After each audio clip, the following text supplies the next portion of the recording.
Firestick TV, Facebook, and YouTube. Get all your sports news here first.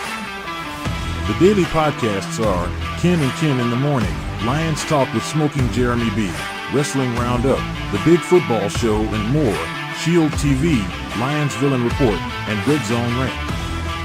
The afternoon podcasts are Valhalla, Grosef Sports, WCFL Dolphins Talk, The Cheap Seats, The Bodkin Show, Spirit of Detroit Podcast, and MM The nightly podcasts are Hallis Hall Report, Frozen Tundra Network, Skull Gang 365, The Huddle Sports Network Open Mic, First and 10 with Foz, Main Event Football Show, Prime Sports World, The Man Cave, Prim and Proper Sports. Spitballing Podcast, Lions Fan Cave Chat, Puckett, 313 Den Podcast, The Guys Huddle, Shots from the Sideline, Let's Talk Sports, The Michigan Truth Sports Podcast, Off the Rails. NFC Northeast, Power Hours, and Detroit Lions News. Make sure you follow, like, share, subscribe, and comment. Hope you like all the shows. What's going on, wrestling fans? So, great SmackDown. Started off the show with the Bloodline. Roman Reigns, Jimmy Uso, Jey Uso, Sami Zayn got invited to SmackDown by Jey Uso to work things out with his former pals. Things got off a little rocky, okay? Little rocky.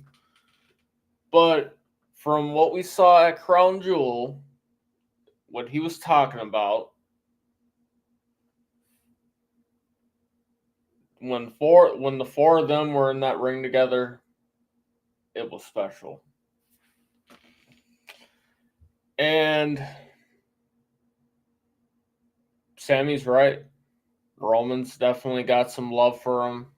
He's definitely got a soft spot. The beginning of the show, was he feeling Usi? Was Jimmy feeling Usi? But I'll tell you what, though. They saved the best for last. Okay? When Solo had his fucking Temu undisputed tribal chief acknowledgement ceremony, the guy was struggling on the mic. When Roman came out, it was just literally like Roman had to come out and save this dude. Now, if you spin back couple years prior, before Roman went on this whole wreck everyone, leave, tribal chief thing, there was a point where it was literally John Cena doing the same thing to Roman, because Roman, for some reason, like, his whole story under fucking Vince was he couldn't do anything on the mic, which I find that hard to believe, because you look at him now. But I think he's always had that. I just think it was just the way that Vince had fucking pushed him at the time. But similar situation here. Solo's fucking struggling on the mic. Roman Reigns comes out. Give him some saving grace. Roman initially challenged him one-on-one for winner is the tribal chief, and Roman Reigns just got shot down. Solo fucking laughed in his face, pretty much like, why would I challenge you one-on-one when I've already beaten you one-on-one? And that was at Crown Jewel.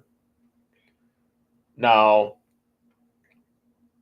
Solo was like, I challenge you, but you need to find 4 guys to go up against my 4 guys, including myself. And he said he was basically saying that his fifth guy was Sami Zayn, which no, it's not. Okay. Started the beatdown on Roman Reigns.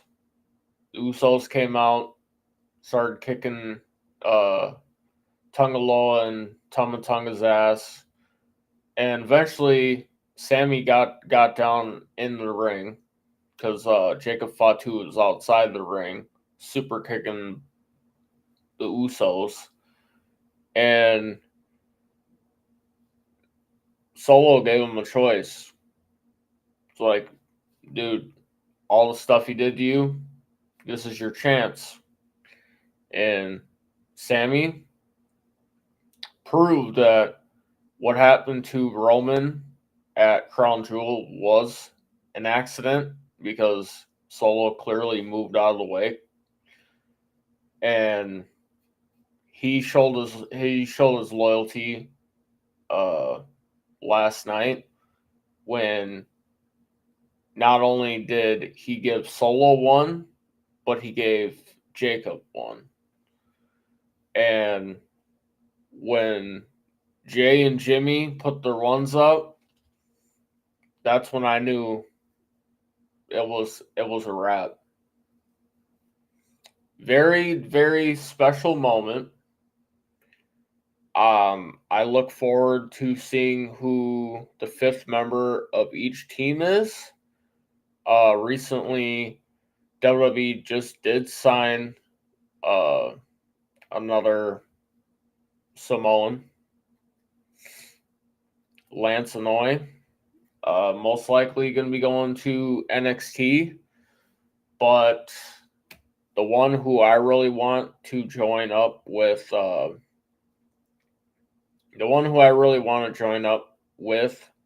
Roman Reigns is probably most likely going to be Cody Rhodes. I see him like this is a one-time thing, him joining the Bloodline. And Kevin Owens joins the new Bloodline. Because remember, Cody and Kevin still haven't fucking got their situation under wraps. And with him taking out Randy Orton last night, hitting him with that pile driver, clear indication that it wasn't going to be Orton. Because there was rumors and speculation that it was going to be Orton. Well, Orton had it, if anybody did watch SmackDown, Orton had to get stretchered out of the arena. All right. They're talking about he's got some internal issues going on, possibly neck, spine. We don't know. Or, it could just be part of the story too. Maybe he's really not hurt, but from what I've seen, he did look hurt. May our prayers be with Randy Orton. Don't like to see a legend like him go. I mean, Triple H did warn him beforehand, before Crown Jewel, like, you need to, be wary about what you're getting yourself into. Because Kevin Owens, he's like, I talked to him. He's not the same guy.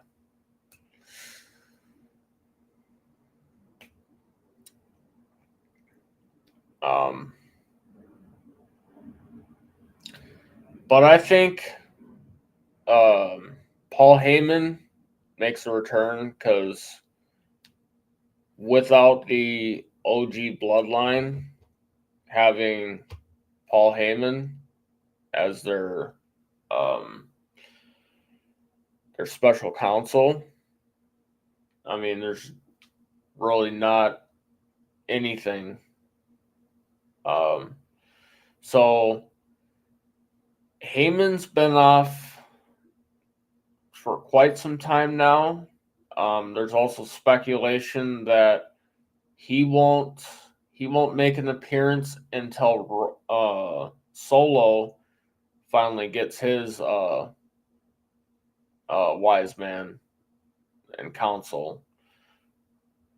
And there's speculation that it's going to be what's his name, Estrada, who used to be Umaga's manager.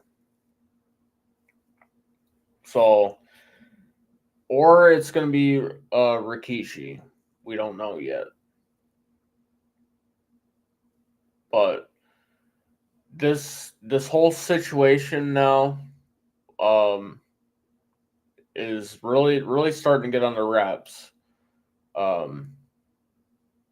But Kevin Owens, his whole situation right now, he's basically taking out everybody who's aligned themselves with Roman Reigns. And this started with the whole Cody teaming up with Roman. He didn't. They asked him what his thoughts were. He didn't say anything. Just kept it held in close, and then finally he lost it, and he fucking snapped. So I think there is a really strong possibility that he's going to end up being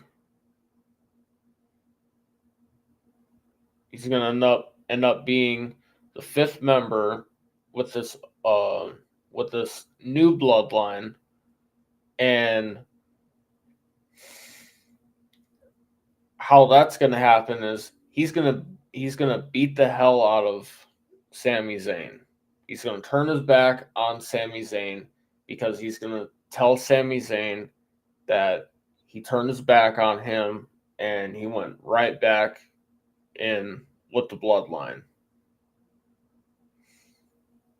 And that right there is gonna bring Cody in more.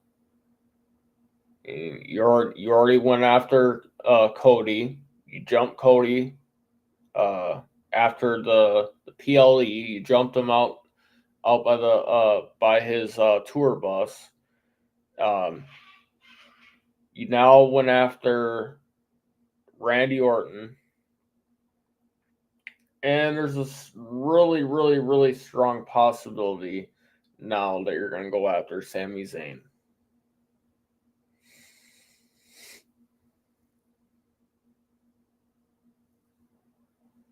And once it's war, it's going to be war.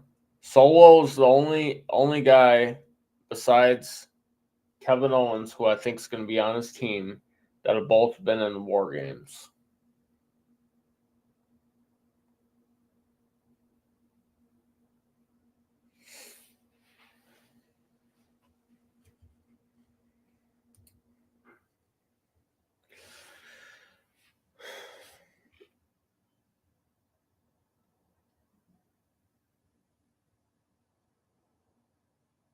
I really can't say when Orton retires, but I will say this: I do want to see Orton versus Cena for the title at Mania one last time. I want to see them two go one last time on the biggest stage of them all.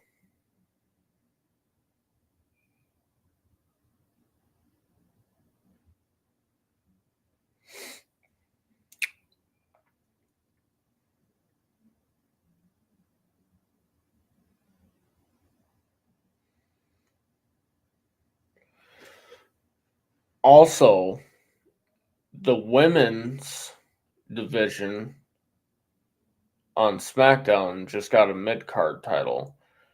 That thing's pretty sweet. They got a women's championship. It's going to be the Women's United States Championship. So I think Raw will follow suit, and you'll have Adam Pearce make an announcement and talk about how the women have uh, a women's intercontinental championship. If you watch my previous shows, I've been talking about this. So far, I haven't been wrong.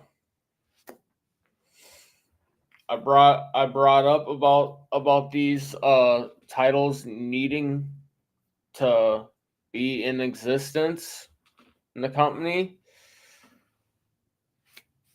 and what do we get now? We get women's mid card titles.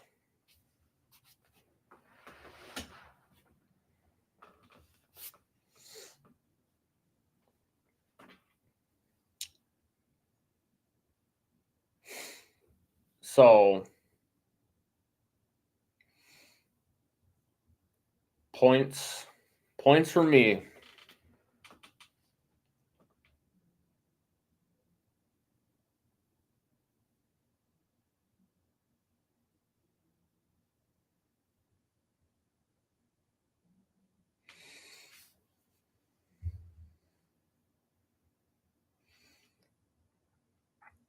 Hey, tonight when I go on the Viking show, I'll tell you everything that I've been right about so far. Make sure you tune in tonight at 8 o'clock if you're awake.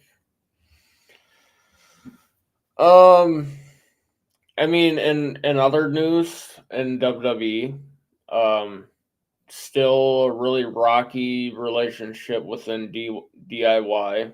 They still haven't got their rematch for the titles, and Tommaso's looking like old Tommaso when he was by himself in NXT after the whole debacle between him and Johnny Gargano. That's not a good situation because he's been asking Johnny, "Hey dude, speak the fuck up. Have my back." Nothing. And you go on Raw. Rocky relationship between the New Day. Xavier Woods in the same boat as Tommaso. He's done playing Mr. Nice Guy. He's done getting walked all over by other tag teams. He just wants to win. So my heart aligns with Xavier Woods and it aligns with Tommaso. Sometimes you just gotta learn when to stop being the fucking nice guy. Okay? Yeah, I mean that is your partner, but if you're in a tag team, your partner needs to be on the same page as you. When it's fucking go time, it's fucking go time. All right? It's like the same thing, like, say if you got a buddy that, you're fighting with, and you're out fighting on the streets. They need to be on the same time you're on, all right? You're going into a squabble, all right? You're all ready to go. They need to fucking be ready to go too. Otherwise, you're gonna look stupid for bringing that dude with you. So they're gonna be like, I thought you brought a tough guy, and both of you get your ass kicked. More than likely, you get your ass jumped. That's happened to me a few times. Bring somebody to a squabble. They don't squabble. Usually they fucking tuck tail run. Or they just can't hold their own. But again, sometimes it's gotta come down to you're tired of being the fucking nice guy. And within Tommaso's case, they haven't had that rematch against this new bloodline. And he's getting sick and tired of people just jumping in front of them like they deserve a rematch. They've been waiting for a rematch. They got fucked over. So he's like, I don't blame him for his frustrations. I don't. Now, this whole Liv Morgan, Raquel, and Dom situation, I mean, at this point, WWE's just, teasing a threesome. Eddie Guerrero in his right mind fucking didn't have these ideas. I mean, unless he was thinking about this when, it was him in China and he was thinking about Vicky. I mean, there could be that too, but I mean, they're teasing fucking some shit to go down on Netflix with these three. Either that or they are teasing that Raquel's going to possibly steal Dom away from Liv. And if that happens, to me, Raquel fits the whole China figure, as in Dom is a young Eddie. He's got the mullet, he's got the mustache, he's already got the lowrider. He just needs to be able to fucking talk on the fucking mic. And change his fucking ring gear. I'd even go a step further and say he needs to, change up his voice. Put on some weight too, dude. And like, he's too fucking skinny. And difference between him and fucking Eddie is Eddie liked winning championships. So far, since Dom's left the original Judgment Day, he's just been unlucky. Unlucky guy. I mean, yeah, he's got a great woman now, but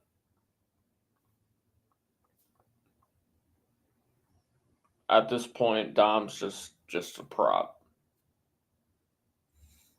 Tiffany Stratton even said it herself. She's like, if I cash in on you, I take your title. Does that mean, she said, does that mean I get Dom too? Maybe things aren't going great at home between her and Ludwig Kaiser, because those two are together.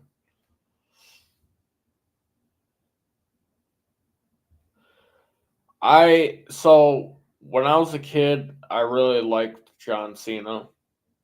When I was a teenager, it just got to be too much. So I hated him for a long time.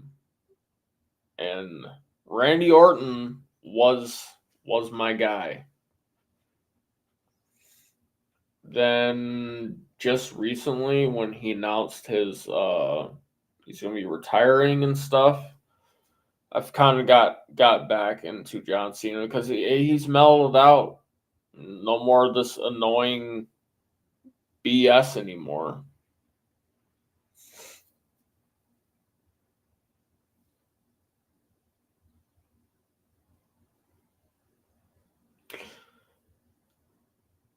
It is a great accent. RKO forever, man.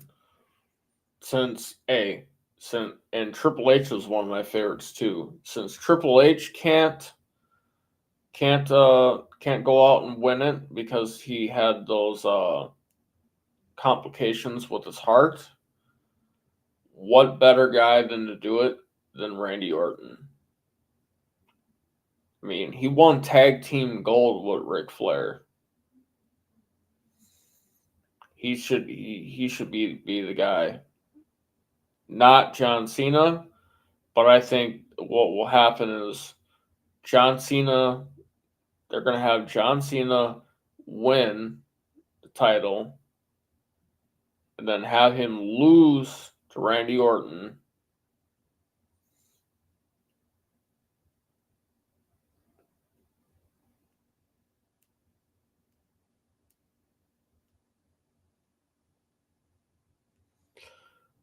I think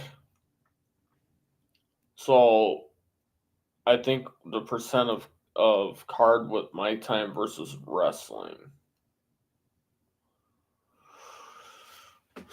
What percent of a card should be?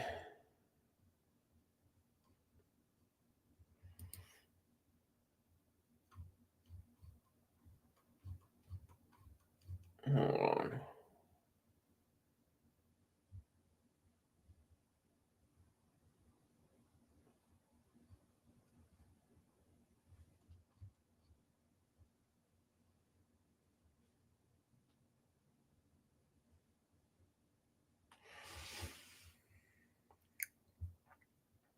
What percent of a card should be my time versus wrestling time? I mean, I think they're doing pretty much a good thing right now. So I think it's it's good the way it is right now. Unless I mean you want it to be AEW. I mean more wrestling than actual um conflicts of words. But I mean AEW also is the land of botch opportunities. Mostly half their matches have botches in it. I like I like the balance. It needs to be balanced out. I like it too. I like when they get interviewed. Um, I like when they cut promos on each other, and you actually get to feel the tension. Like if there is a beef stew, and you actually get to feel it. You get to feel the emotions. But AEW, like in the beginning, it was good. Like when Cody and everybody was over there, but now, dude, it's just so fucking dry and fucking watered down.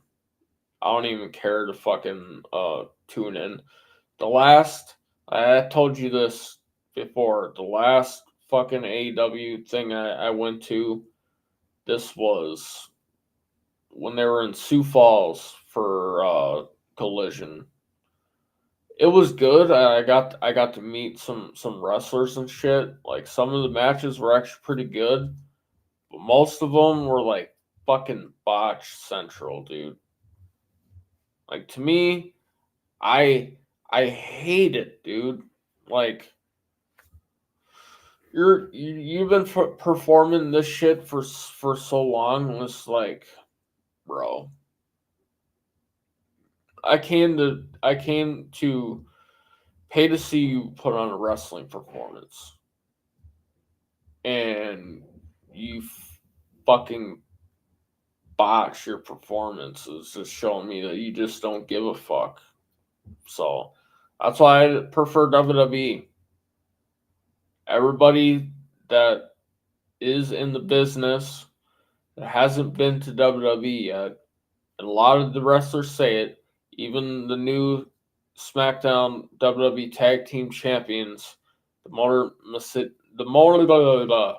Motor City Machine Guns. Sorry for my French. That's what happens when you work overnights. You're tired. But anyway, the Motor City Machine Guns said it themselves. It's where that's where you're striving at as a wrestler. If you haven't been to WWE, that's where you're striving to get to. Everybody's shooting to get to WWE because WWE is where the best of the best are at. And to me, I think TNA is on a better level than AEW right now. Including I'm including Ring of Honor in the land with AEW, and I'd even put New Japan above Ring of Honor and AEW. So I'd go WWE, New Japan Pro Wrestling, TNA, Ring of Honor, AEW. AEW's at the fucking bottom, dude. Their shit's so fucking dry. I find time in between. Hey man, I'm an adult. So sometimes my body tells me I only need 4 hours of sleep. I don't know why. But I do it. Or I fall asleep after my show at my show that's at 8.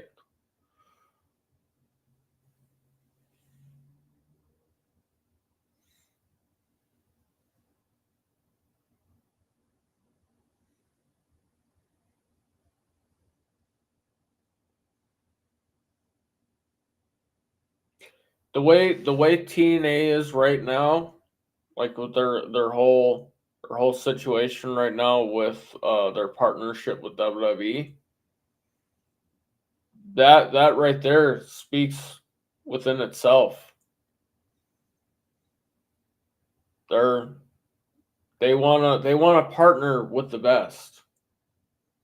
I mean, AEW through the first shot when they wanted to line themselves with New Japan. Nothing against New Japan, but they failed on the opportunity to work with TNA. They didn't do jack shit with it besides fucking send Kenny Omega over there and have him fucking be the belt collector. Which I have no problem with that. I love Kenny Omega. I just wish he was in WWE. He's one of my current favorite wrestlers in the business.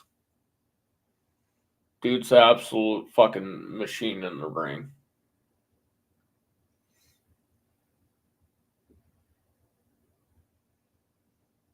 But yeah, they failed on the opportunity with TNA.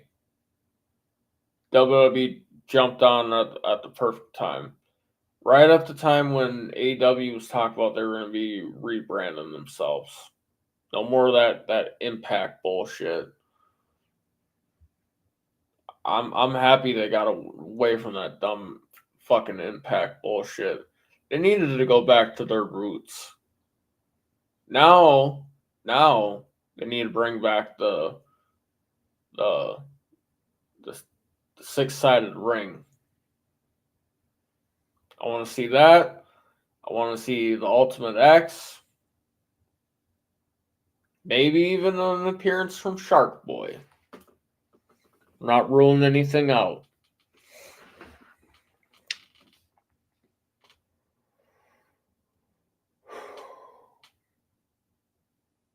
That I don't know.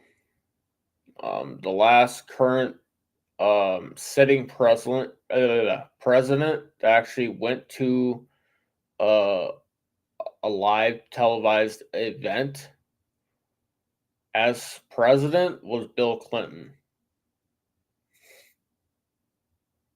And he had Secret Service with him. Which is pretty cool for being in the 90s.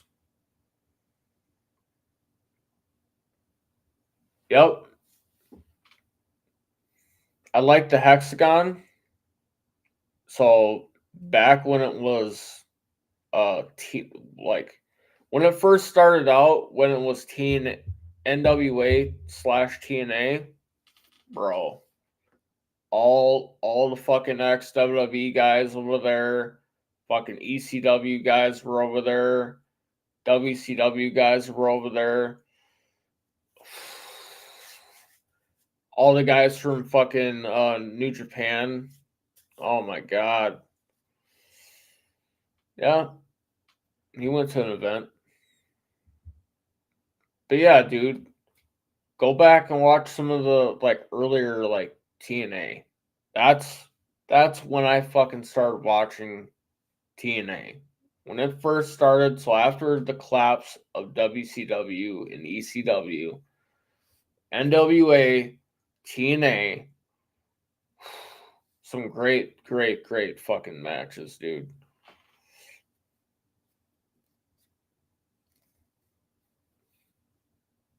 But ECW will forever be my favorite. Fucking I like the weapons. I like the use of weapons. I just like the carnage.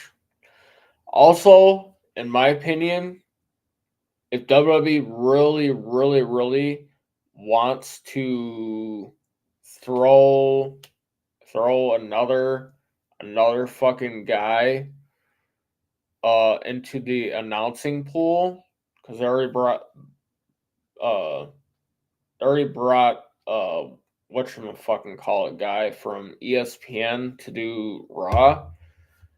What I think they need to do for NXT, because they got Cole on SmackDown, Joey Styles on NXT. Also, I want to see fucking Taz come back. And possibly JBL. Get Booker out of fucking